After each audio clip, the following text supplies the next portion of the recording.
Hello Year 1, welcome to Monday's English. So we've got a brand new term, which means that normally we'd be starting a narrative unit where we'd be looking at a story for a couple of weeks, just like we did at the start of last term. But hopefully we're going to be back in school all together soon, so we're going to save that unit for when we are all together, and we're going to do some more non-fiction for these next couple of weeks. So we finished last term doing some non-fiction, didn't we? We wrote a report about Grace Darling. So this week, just for this week coming up now, we're going to be doing a poster about a topic, and our big question in our topic is still how can we protect others, and we're going to be focusing on animals this term. So we thought about Grace Darling last term, didn't we? I'm going to be thinking about animals this term. So our non-fiction writing we're going to be doing is going to be about animals as well. So here are our thinking boxes to success that we use to start off our writing unit to find out what we're going to be writing about and what we're going to be including. So if we start in the centre, we've got our purpose and our audience. So remember, the purpose is why we're writing it and the reason for it. So the purpose is to inform, which means to give someone intimate information about something. So our post is going to be helpful, it's going to be informative, it's going to have information. And our audience, again, as you're at home, is your choice. Okay, so it might be you just share it with whoever's at home with you, or you might like to share it with somebody who doesn't live with you, maybe on FaceTime or something like that. Okay, so it's your choice who your audience is. So if we zoom out to the second box, we've got our key features. So we're going to have a look at some posters in a second, and you'll notice that our key features that we're going to think about are a title, pictures and information. So it's very similar to our non-chronological reports we wrote about Grace Darling. It had the same key features, which is going to be presented slightly differently. Okay, so we're going to make sure we've got titles, some pictures and some information if we're going to be informing. And then the final box is our grammar. So these are things that we always include in our writing. Capital letters at the start of sentences and for names. Finger spaces always between our words, and full stops at the end of sentences. So when you're writing, you've got to really think about those grammar features that we always think about: capital letters, full stops, finger spaces. Okay, so this week we're going to make a poster, like I said, and it's going to be about looking after an animal. Okay, so like I said, our topic is going to focus on animals, and we're going to think about looking after an animal this week and how we can make a poster to help somebody look after an animal. And today you need to decide what your poster is going to look like. Okay, so before we think about what animal you're going to be doing a poster about, we need to think about what it's going to look like. So in a second, I'm going to show you some examples, and you can choose whether you'd like to design your own poster, how you want to present your information, or if you'd like to use a template. I'm going to show you those in a second, okay? So I'm going to show you some posters that I have found that are presented in different ways. You might like the look of them. Then I'll show you the templates that you could use, or you could design your own, okay? So here is our first example of a poster. Now you may recognise this one. We've had this one up in our classroom, haven't we? So this is a poster about mammals. We've learned all this information. So if we look at the top here, we've got a nice big title, haven't we, telling us what the poster is about. It's much bigger than the rest of the information so that it's eye-catching to the reader, so you know exactly what this poster is going to contain information about. So that's right at the top.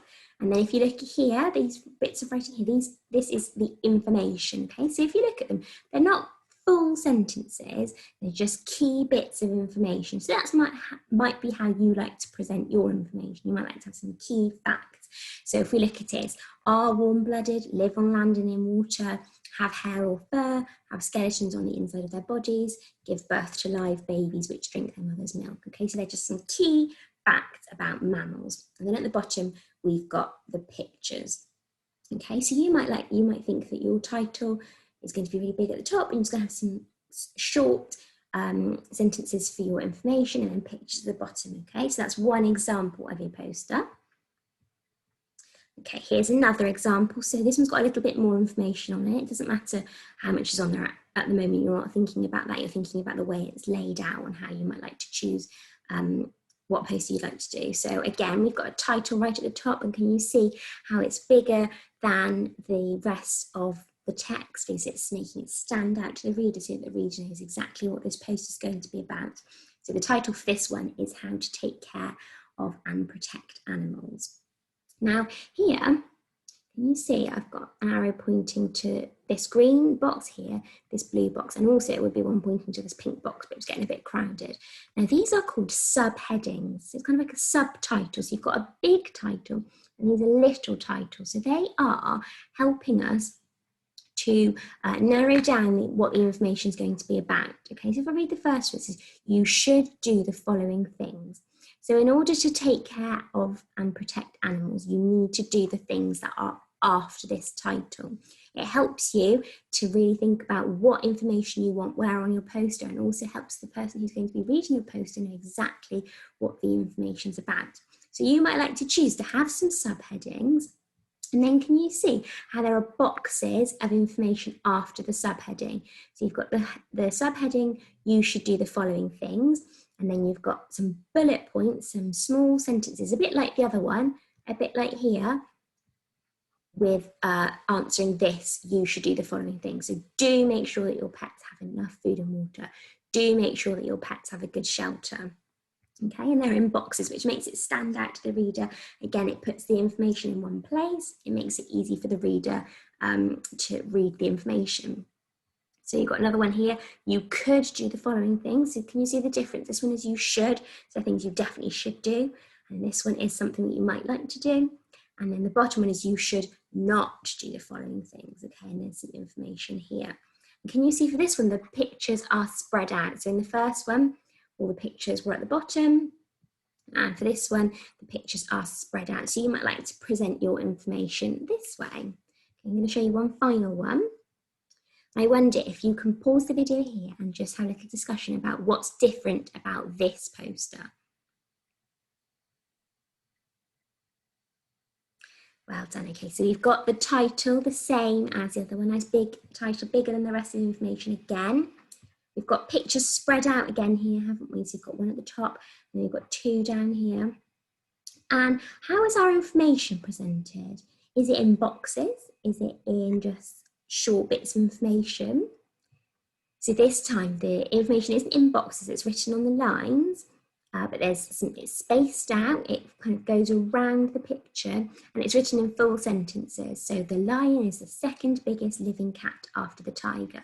So it hasn't got any subheadings, but it does have full sentences, which helps you to decide what the text is about.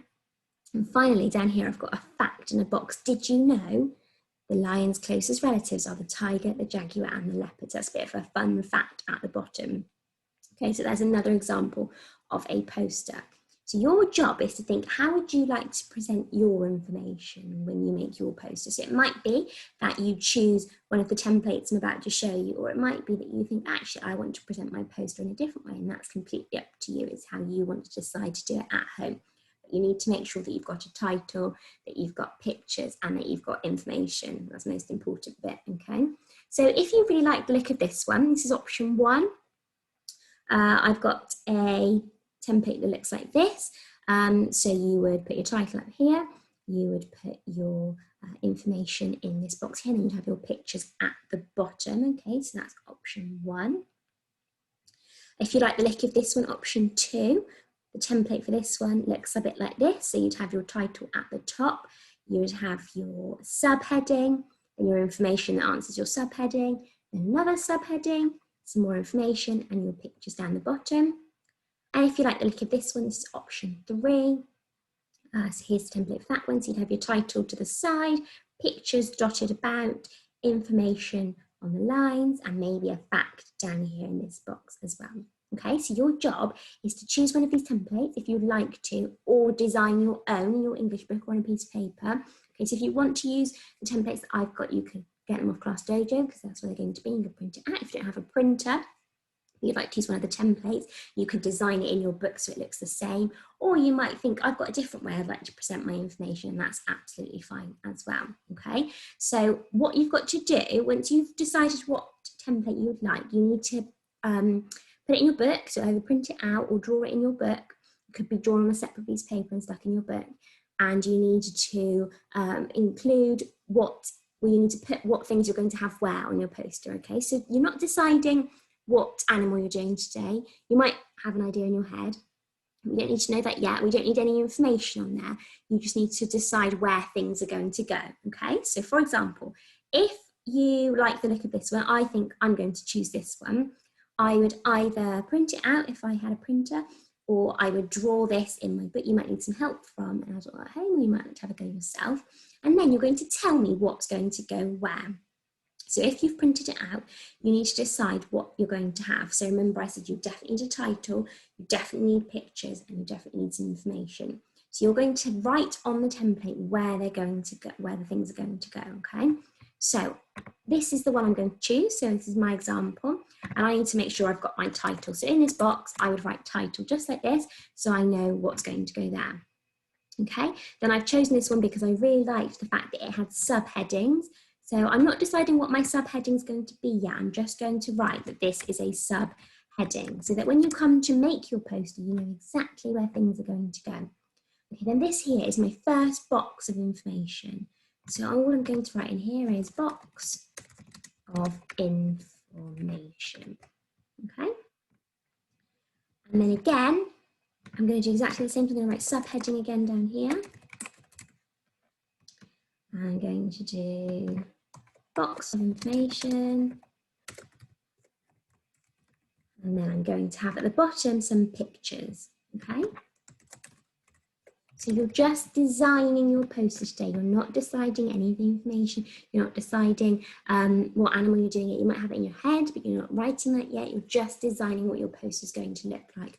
It might be that you do it completely differently to me and you want to put your title in the middle and your information around. That's fine, but you need to show me where everything's going to go on your paper. Okay, so you need to include title, information and pictures. You might like to do some subheadings if this is the one you're going to go for. You might like to choose a different layout, but you still want to include some subheadings. That's fine. Okay, so your job is to decide what your post is going to look like. So by the end of your English today, I should be able to see what your post is going to look like, where your title is going to go, where your information is going to go, and where your pictures are going to go, okay?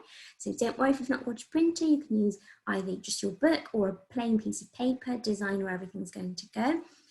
If you have got a printer, you can print it out and make sure you write in what everything's going to go, okay?